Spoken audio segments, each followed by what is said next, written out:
കലങ്ങി മറിയുകയാണോ? ഉത്തരം കിട്ടാത്ത ചോദ്യങ്ങൾ നിങ്ങളുടെ ഉറക്കം കെടുത്തുന്നുണ്ടോ? ഭയപ്പെടേണ്ട. ഈ നിമിഷം സ്വർഗസ്ഥനായ പിതാവ് നിങ്ങളോട് നേരിട്ട് സംസാരിക്കാൻ ആഗ്രഹിക്കുന്നു.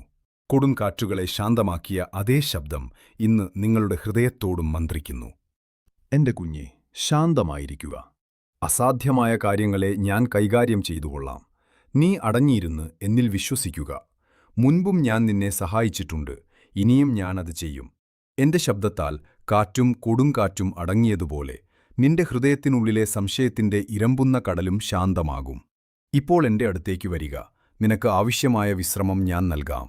നിന്റെ ശ്രദ്ധയെ അപഹരിക്കുന്ന, മനസ്സിൽ ചുറ്റിത്തിരിയുന്ന ആയിരക്കണക്കിന് ചിന്തകളെയും ഭയങ്ങളെയും ഞാൻ നീക്കം ചെയ്യുകയാണ്. നിന്റെ പകലുകളിൽ സമാധാനവും രാത്രികളിൽ സ്വസ്ഥതയും ഉണ്ടാകാൻ ഞാൻ ആഗ്രഹിക്കുന്നു. നീ ഒത്തിരി അനുഗ്രഹങ്ങൾക്ക് അവകാശിയാണ്. എന്നാൽ ഒരിക്കലും സംഭവിക്കാത്ത കാര്യങ്ങളെക്കുറിച്ചുള്ള ഭയം മൂലവും നിന്നെ ഉപദ്രവിക്കാൻ കഴിയാത്ത മനുഷ്യരെക്കുറിച്ചുള്ള പേടി മൂലവും പലപ്പോഴും ആ അനുഗ്രഹങ്ങൾ കാണപ്പെടാതെ പോകുന്നു. ഞാൻ നിന്നോട് വീണ്ടും പറയുന്നു, ശാന്തമായിരിക്കുക. മറ്റുള്ളവർ നിന്റെ അടുക്കൽ കൊണ്ടുവരുന്ന വാർത്തകളോ പരദൂഷണമോ ഭീഷണികളോ നീ കാര്യമാക്കേണ്ട. കാരണം ഞാനാണ് ആജ്ഞാപിക്കുന്നത്. നിന്റെ വിധിയുടെ മേൽ ആദ്യത്തെയും അവസാനത്തെയും വാക്ക് എന്റേതാണ്. ആയിരങ്ങൾ നിനക്കെതിരെ എഴുന്നേറ്റാലും സ്വന്തം തെറ്റുകളുടെ ഫലം നീ അനുഭവിച്ചാലും നീ വിഷമിക്കേണ്ട. നീ ഇപ്പോഴും എന്റെ പ്രിയപ്പെട്ട കുഞ്ഞാണ്. ലോകം തകരുന്നതായി തോന്നിയാലും ഞാൻ നിന്നെ തിന്മയിൽ നിന്ന് സംരക്ഷിക്കും. ഭയം കൊണ്ട് ചുറ്റുമുള്ളവർ തളർന്നു വീഴുമ്പോഴും നീ ശക്തനും ധീരനുമായിരിക്കുക. ഭയപ്പെടേണ്ട, ഞാൻ നിന്നെ ഉപേക്ഷിക്കില്ല. നിനക്ക് കേൾക്കാനും കാണാനും കഴിയുന്ന സ്നേഹത്തിന്റെ ഏറ്റവും വലിയ തെളിവാണിത്.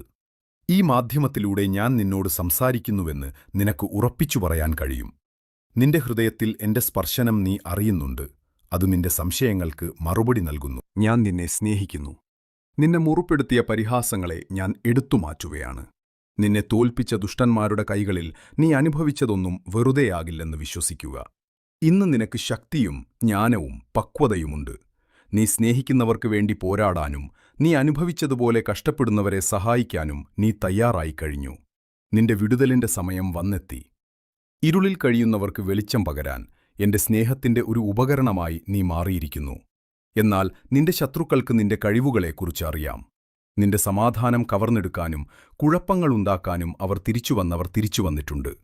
അവർ നിന്റെ സ്വസ്ഥത കെടുത്താൻ നീ അനുവദിക്കുകയാണെങ്കിൽ, വിശ്വാസം മറന്ന് ഭയത്തിന്റെ കയത്തിലേക്ക് വീഴുകയാണെങ്കിൽ, ഉത്കണ്ഠ വീണ്ടും നിന്നെ പിടികൂടും. എന്നാൽ സത്യം ഇതാണ്: നിന്നോടുള്ള എന്റെ സ്നേഹം വിശാലമാണ്, എന്റെ കരുണ അനന്തമാണ്. നിന്നെ വീണ്ടും ആക്രമിക്കാൻ എന്റെ പരിശുദ്ധാത്മാവ് അനുവദിക്കില്ല. അതുകൊണ്ട് ഞാൻ നിനക്ക് ഉറപ്പു തരുന്നു, നീ പരാജയപ്പെട്ടു വീണാലും ഞാൻ നിന്നെ വീണ്ടും ഉയർത്തും. ഞാൻ നിന്നിൽ നിന്ന് ദൃഷ്ടി മാറ്റിയെന്ന് തെറ്റിദ്ധരിക്കരുത്. ശത്രുവിന്റെ കെണിയിൽ നീ വീണാലും ഞാൻ നിന്നെ രക്ഷിക്കും. നിന്റെ വിശ്വാസം കുറയുകയും ഹൃദയം നിഷേധാത്മക ചിന്തകളാൽ നിറയുകയും ചെയ്താലും